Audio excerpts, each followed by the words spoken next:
Hello class 8. Today we are going to study chapter number 12. It is the last chapter of your history session, India after independence.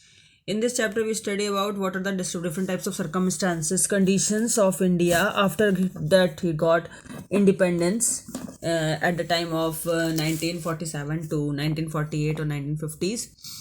So let me start this chapter. A new and divided nation. It means when India became independent in August 1947, it faced the various serious problems or great challenges because 8 million refugees had come into the country from what now Pakistan, and each ruled by the Maharaja or Nawab. 500 of them, they are all faces the different types of problems. The problems of the refugees and of the princely states has to be addressed immediately. It means बच्चों, जब 15 अगस्त 1947 को हमारा देश आज़ाद हुआ था तो उस समय क्या था, हमारे देश में बहुत ज़्यादा उस समय पार्टीशन की वजह से बहुत चैलेंजेस थे. लगभग 8 मिलियन से ज़्यादा लोग जो है वो शरणार्थी हो गए थे, जो कि पाकिस्तान चले गए थे या पाकिस्तान से वापस हमारे देश में आए थे.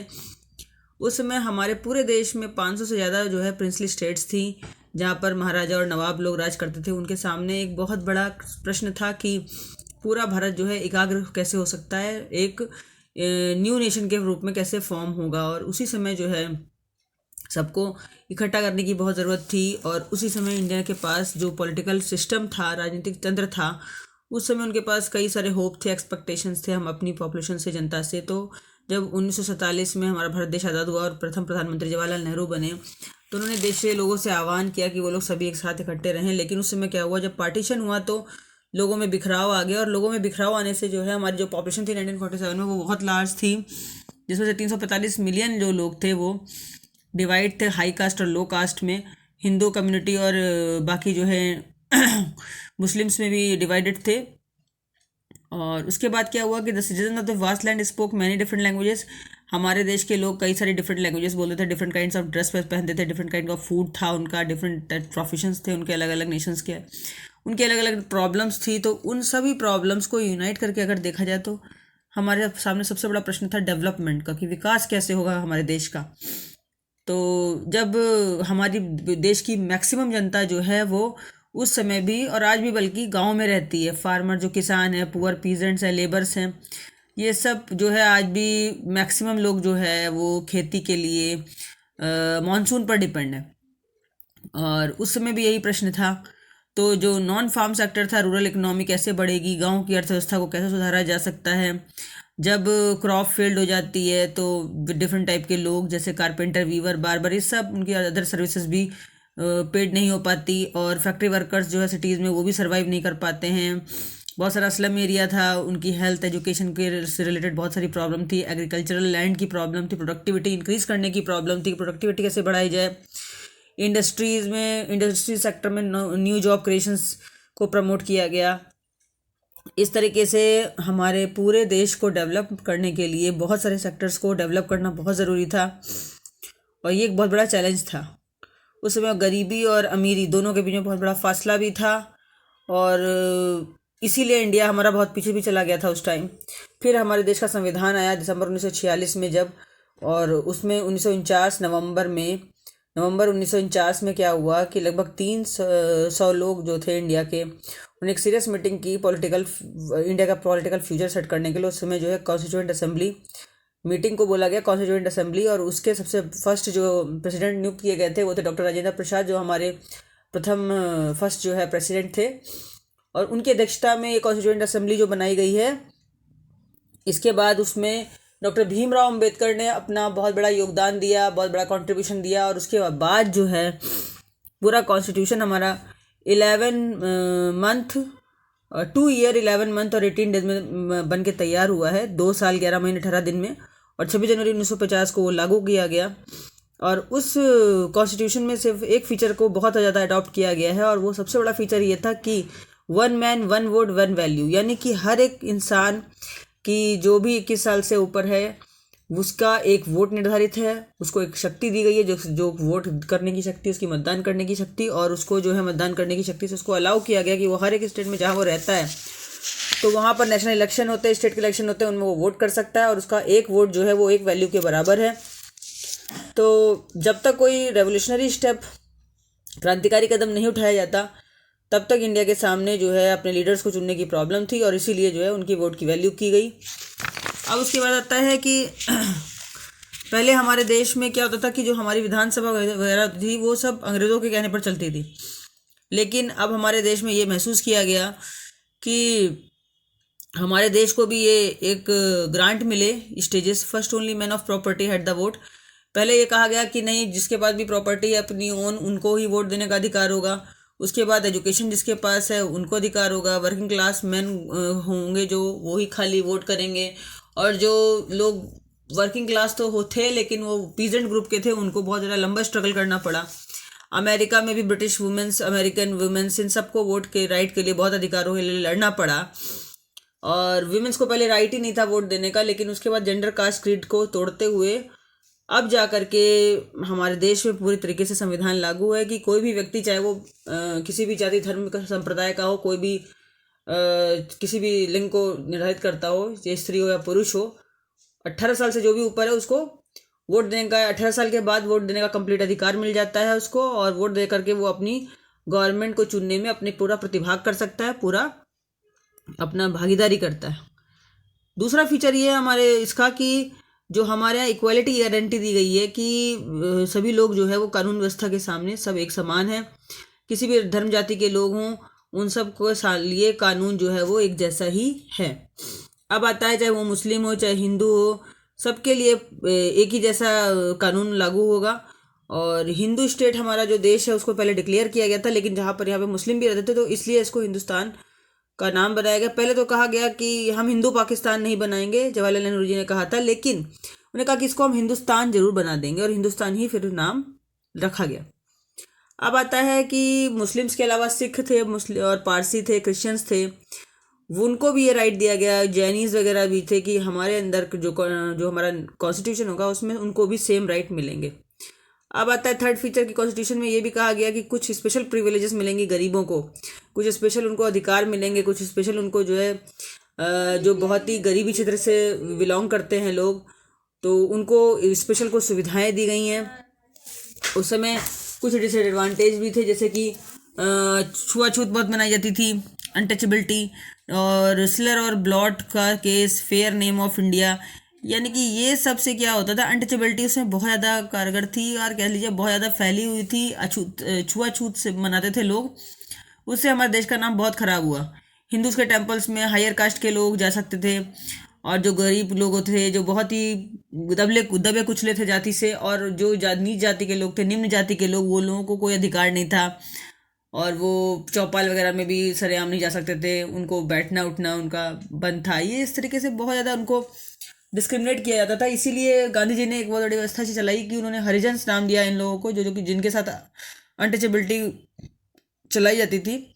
और एच जे खांडेकर वगैरह ने कॉन्स्टिट्यूएंट असेंबली में इनके लिए बाकायदा बहुत ज़्यादा मांग की कि अपर कास्ट के लोग जो है वो हरिजन्स को बनाने के लिए कम्प्लीटली रिस्पॉन्सिबल हैं, और जो हरिजन्स हैं उनको डिफरेंट टाइप की प्रिविलेजेस मिलनी चाहिए।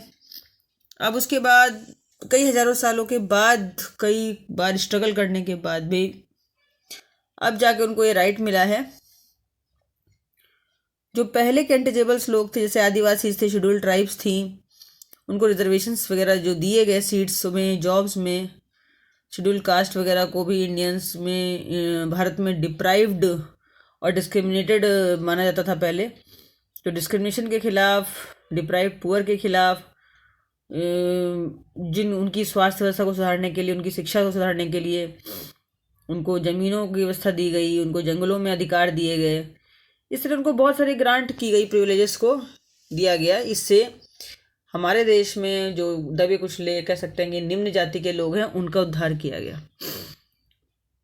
अब आता है जो कॉन्स्टिट्यूएंट असेंबली में बहुत सारे दिन में यहाँ ये बहस भी चलती रही कि सेंट्रल गवर्नमेंट जो चूज़ की जाएगी वही स्टेट गवर्नमेंट को चलाएगी।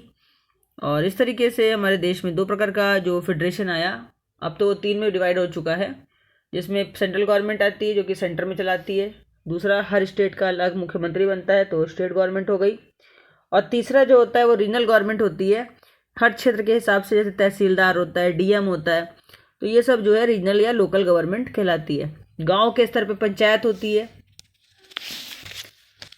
तो इसके बाद आता है कि a member from Mysore fear that under the present system democracy centred in Delhi and is not allowed to work in the same sense and spirit in the rest of the country.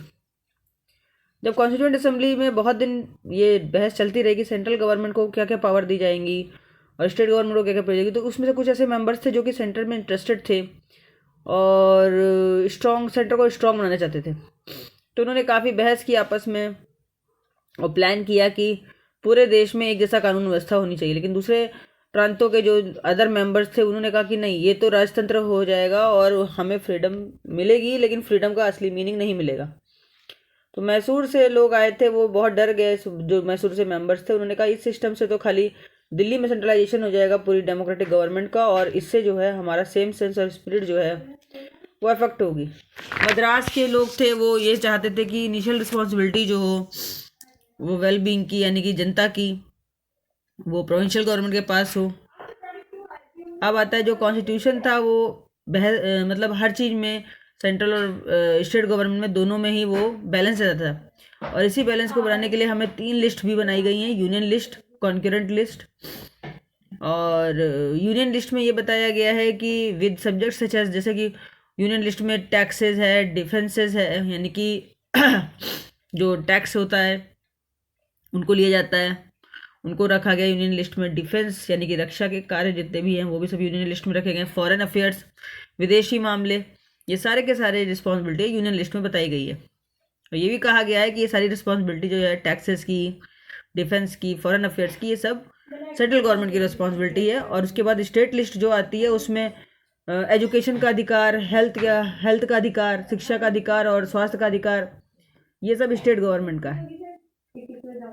अब आता है यूनियन लिस्ट। स्टेट लिस्ट के बाद concurrent list. Concurrent list जो है उसमें जंगल से जुड़े हुए जितने कानून हैं, जंगल की व्यवस्था, जंगल के संसाधन, फॉरेस्ट के, एग्रीकल्चरल लैंड से संबंधित जो भी चीज़ें हैं उसमें दोनों की रिस्पॉन्सिबिलिटी होगी, सेंट्रल गवर्नमेंट और स्टेट गवर्नमेंट, इनकी जॉइंट रिस्पॉन्सिबिलिटी होगी। तो इस प्रकार से हमने 3 लिस्टें पढ़ी बच्चों। यूनियन लिस्ट जिसमें कि सारी जो पूरा जो अधिकार दिया गया है वो सेंटर की रिस्पॉन्सिबिलिटी है। स्टेट लिस्ट में सारा जो अधिकार है वो स्टेट के द्वारा गवर्न किया जाता है। और कॉन्करेंट लिस्ट में जो भी अधिकार दिए गए हैं वो सारे दोनों को जॉइंट दिए गए, सेंट्रल गवर्नमेंट और स्टेट गवर्नमेंट दोनों की रिस्पॉन्सिबिलिटी है जॉइंटली। अब आता है कि जो दूसरा मुझे डिबेट ये था कि लैंग्वेज जो है उसमें किसको अधिकार दिया जाए, सबसे बड़ी लैंग्वेज हमारे देश की क्या बननी चाहिए। पहले तो ब्रिटिशर्स ने कहा कि नहीं, ब्रिटिशर्स का टाइम था तब हमें हिंदी को कुछ भी नहीं समझा जाता था, लेकिन हिंदी के ऊपर बहुत सारी बहस हुई। उस असेंबली में टीटी कृष्णमाचारी जो थे उन्होंने कहा कि जो हमारे दक्षिण भारत के लोग हैं वो इंग्लिश को ज़्यादा प्रेफर करते हैं, जबकि पूरे राष्ट्र की भाषा हिंदी है और हिंदी ही होनी चाहिए, क्योंकि हिंदी में सभी लोग मैक्सिमम समझते हैं, सारे स्टेट के लोग मैक्सिमम हिंदी समझते हैं। कोर्ट की लैंग्वेज जो है वो उस समय इंग्लिश डिसाइड की गई, सर्विसेज और कम्युनिकेशन की जो लैंग्वेज है वो डिसाइड की गई इंग्लिश, लेकिन जो ओवरऑल जो भाषा थी वो BR अम्बेडकर जी ने इस पर बहस की। और ड्राफ्टिंग कमेटी के जब वो अध्यक्ष बने तो उन्होंने कहा कि नहीं, हमारे देश की, जिस देश में मैक्सिमम 80% लोग हिंदी समझते हैं, तो इसकी जो भाषा हमारे देश की है वो इंग्लिश की बजाय हिंदी होनी चाहिए। तो गवर्नमेंट को चलाने के लिए सबसे पहले जो बात की गई, कोर्ट वगैरह की जो भाषा थी पहले इंग्लिश थी, लेकिन फिर धीरे धीरे सारा वर्क जो है वो हिंदी में होने लग गया। इसके बाद आता है बच्चों की BR अम्बेडकर जी ने पुअर्स के लिए बहुत ज़्यादा मतलब इनइक्वालिटीज़ के खिलाफ, अनटचेबिलिटी के खिलाफ उन्होंने बहुत ज़्यादा लिखा और कई सारे मतलब समाचार पत्रों में भी निकाला, न्यूज़पेपर्स में भी निकाला। और लास्ट में जाके जब उन्होंने ड्राफ्टिंग कमेटी के जो वो मेंबर बने और फिर प्रेसिडेंट बने तो उन्होंने पूरा एक अच्छा सा संविधान लिखवाया। और इस क्रम में उन्होंने कहा कि हमारी जो इकोनॉमिक लाइफ है वो तभी बढ़ सकती है जब हमारा इनइक्वालिटी को महत्व नहीं दिया जाए, यानी कि इनइक्वालिटी को हटा दिया जाए। और उन्होंने कहा कि ठीक है, अगर ऐसा होगा तो पॉलिटिकली हर एक व्यक्ति का एक वोट होगा, और एक 1 वोट का मतलब है 1 वोट 1 वैल्यू, यानी कि जो हमारा प्रिंसिपल ऑफ 1 मैन 1 वोट है और 1 वैल्यू है, इसको रिकॉग्नाइज किया गया, इसको महत्व दिया गया, ताकि लोगों की इकोनॉमिक लाइफ बढ़े, लोगों का इकोनॉमिक स्ट्रक्चर बढ़े और इस तरीके से देश की उन्नति हो सके। भाषा का जहाँ तक प्रश्न है, 1920 में इंडियन नेशनल कांग्रेस जो थी, ये मेन पार्टी थी फ्रीडम स्ट्रगल की। आज़ादी की लड़ाई में सबसे ज़्यादा main part Indian national Congress ने निभाया है, जिसमें लिंग्विस्टिक ग्रुप के रूप में देखा जाए तो सबसे ज़्यादा वहाँ पर महात्मा गांधी जी थे, जवाहरलाल नेहरू थे। महात्मा गांधी जी हिंदू और मुस्लिम दोनों के बीच में पार्टीशन नहीं जाना चाहते थे, लेकिन मजबूरी में उनको भाषा के बेसिस पे ये करना पड़ा। प्राइम मिनिस्टर नेहरू और डिप्टी प्राइम मिनिस्टर थे उसमें वल्लभ भाई पटेल। उन्होंने भाषा के आधार पर देश को बांटना सही नहीं समझा, और पार्टीशन के बाद नेहरू जी ने कहा कि जो लोग भी जो ये हमें बांटने की राजनीति करते हैं, वो अगर आए तो वो हमारे देश को स्ट्रांग बनाने के बजाय कमज़ोर कर देंगे। इसलिए हम सभी को चाहिए कि हम लोग सभी एक यूनाइट हो जाएं और अपने देश को स्ट्रांग बनाएं। पटेल जी ने भी इसका समर्थन किया, और लिंग्विस्टिक अप्रोच के रूप में उन्होंने हिंदी को स्वीकार किया और कहा कि हिंदी हमारी मातृभाषा होगी।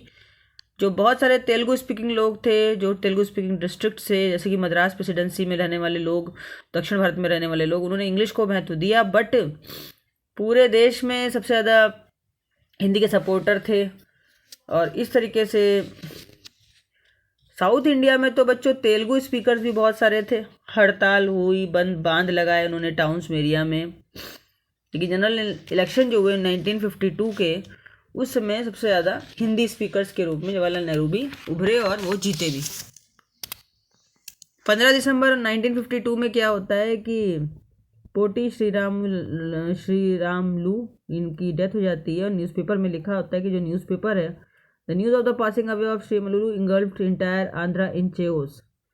जब श्रीरामलू का निधन हो जाता है तो उस समय आंध्र प्रदेश में बहुत ज़्यादा दुख की लहर बिखर जाती है, और उनकी मृत्यु के बाद इंटेंस जो सेंट्रल गवर्नमेंट थी वो अपना मतलब राजनीति में आना चाहती थी, और उन्होंने डिमांड की कि the protest were so wide spread and intense that the central government was force to give into the demand. कि मतलब सेंट्रल गवर्नमेंट से बार बार डिमांड की जा रही थी कि तेलुगु को, तमिल को बहुत ज़्यादा एक्सपोजर मिले आंध्रा की साइड में। और ऐसा हुआ भी। फिर 1 अक्टूबर 1953 को क्या होता है कि आंध्र प्रदेश जो है वो तेलुगु बोलने वालों का, तमिल बोलने वालों का एक नया, मैक्सिमम तेलुगु बोलने वालों का एक नया प्रदेश बनता है। तो 1953 का 1 अक्टूबर 1953 को आंध्र प्रदेश एक अलग स्टेट के रूप में आ गया। अब इस तरीके से बहुत सारे डिस्ट्रिक्ट बने, स्टेट्स भी बने, प्रोविंसीज थे हमारे, जैसे असमीज, बंगाली, उड़िया, तमिल, मलयालम, कन्नड़ और तेलुगु स्पीकर्स। लेकिन सबसे ज़्यादा उनमें भी नॉर्थ इंडिया में हिंदी स्पीकिंग लोग बहुत थे। बाद में 1960 में बॉम्बे को 2 भागों में डिवाइड किया गया, मराठी और गुजराती। 1966 में पंजाब को भी डिवाइड किया, पंजाबी और हरियाणा में, क्योंकि पंजाब में पंजाबी बोलते थे, हरियाणा में हरियाणवी बोली जाती थी। तो इस तरीके से देखा जाए तो पूरा जो देश है उसमें जो डिफरेंट स्टेट थे वो कई जगह 2-2 राज्यों में लिंग्विस्टिक आधार पे बट गए। अब आता है, इतना ही बच्चों में आज आपको बताऊंगी पार्ट 1 में। अब पार्ट 2 में हम अगली बार फिर बात करेंगे कि पार्ट 2 में हम प्लानिंग फॉर द डेवलपमेंट की बात करेंगे कि इंडिया में 1952 के बाद कितना डेवलपमेंट किया गया। मतलब जो हमारा भारत देश आज़ाद हो गया तो उसके बाद 1950 में जब हमारे यहाँ कॉन्स्टिट्यूशन बना और वो इम्प्लीमेंट भी किया गया, लागू कर दिया गया, तो उसके बाद क्या होता है, उसके बाद की स्थिति अब पार्ट 2 में बताएंगे। ओके, तब तक के लिए good bye. Please subscribe channel and share my videos too. Bye bye.